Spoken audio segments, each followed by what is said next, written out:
Good morning friends, দেখো এখানে আমি কুমড়ো আর আলু কেটে নিয়েছি আর নিয়েছি কটা কাঁচা লঙ্কা। সকালে জল খাবারের জন্য রুটি আর তরকারি করব, তো ভাবলাম এই তরকারিটাই করি। আর এই তরকারিটা কিন্তু আমি একদম তেল মশলা ছাড়া করব। স্বাদ মতো লবণ দেবো আর হলুদ একটুখানি দেবো, আর কোনো রকম কিন্তু মশলা অ্যাড করব না। তো এভাবেই তরকারিটা হবে আর খেতেও বেশ দারুণ লাগে। আর দেখো ওদিকে তরকারিটা হতে হতে আমি এদিকে রুটিগুলো করে নিচ্ছি। আমার রুটিগুলো গোল হচ্ছে না, তবুও চেষ্টা করছি গোল করার। তো ওদিকে তরকারিটাও আমার হয়ে এসেছে, এদিকে রুটিগুলোও হয়ে গেল। তো দেখো তরকারিটার কালারটা কিন্তু দারুণ হয়েছে।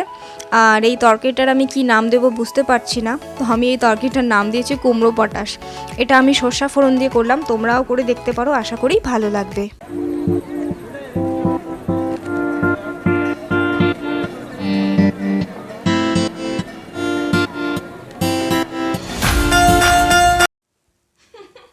ক্যামেরা দেখলে আমার হাসি পায়, ব্লগ করবো কি?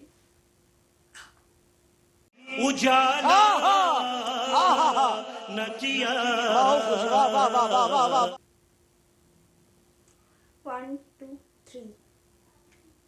হে লাভলি পিপল, হরে কৃষ্ণা, রাধে রাধে, গুড আফটারনুন। এখন যাব আমি স্নানে। স্নান থেকে এসে ঠাকুর ঘরে যাব, গোপুকে স্নান করাবো।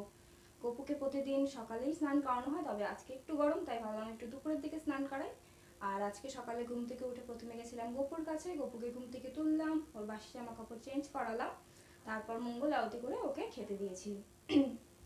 তারপর রান্নাঘরে ওই তো দেখতে পেলে আমি আজকে আমার কুমড়ো পটাশ তৈরি করেছি, সেটা দিয়ে রুটি মিষ্টি খাওয়া হলো। আর কিছুটা তরকারি তো রয়েছে, তো একটা মাছের তরকারি রান্না করবে, সেটা দিয়ে হয়ে যাবে। আর আজকে কি বলবো, ভিডিও করার সময় আমার কোনো কথা মনে পড়ে না, সবাই কি সুন্দর ব্লগিং করে।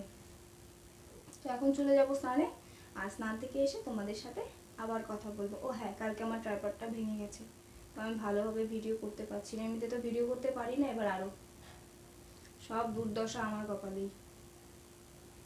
তো চলো যাই, আমি স্নান করে আসি।